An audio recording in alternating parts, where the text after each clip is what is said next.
सर्वसामान्यांच्या हक्काचा आवाज जागर जनस्थान।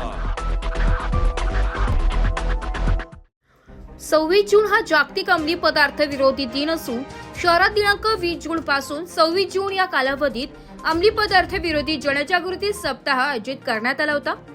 नवीन पिढी व्यसनाच्या आहारी जात असल्या कारणाने शाळा, कॉलेज, गर्दीच्या ठिकाणी गुन्हे शाखेचे पोलीस उपायुक्त प्रशांत बच्छाव, अंमली पदार्थ विरोधी पथकाचे सुशीला कोल्हे तसेच नाशिक शहर पोलीस आयुक्तालयातील पोलीस ठाणे प्रभारी अधिकारी, शाखा प्रभारी अधिकारी यांनी आज दिनांक 26 जून रोजी जागतिक अंमली पदार्थ विरोधी दिनानिमित्त नाशिक शहर पोलीस व नाशिक सायकलिस्ट असोसिएशन यांच्या संयुक्त विद्यमाने शहरात अंमली पदार्थ विरोधी जनजागृती करण्यासाठी भव्य सायकल रॅलीचे आयोजन ठेवण्यात आले होते।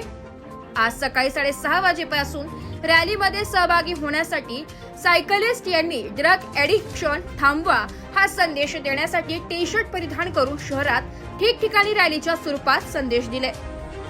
यावेळी कार्यक्रमाला पोलीस आयुक्त संदीप कर्णिक, पोलीस उपायुक्त किरण कुमार चव्हाण, गुन्हे शोध पथकाचे उपायुक्त प्रशांत बच्छाव, पोलीस उपायुक्त चंद्रकांत खांडवी, डॉक्टर मनीषा रौंदळ यांनी रॅलीला हिरवा झेंडा दाखवत अतिशय शिस्तबद्ध पद्धतीने सायकल रॅलीचा समारोप करत जागतिक अंमली पदार्थ विरोधी दिन या कार्यक्रमाची सांगता करण्यात आली।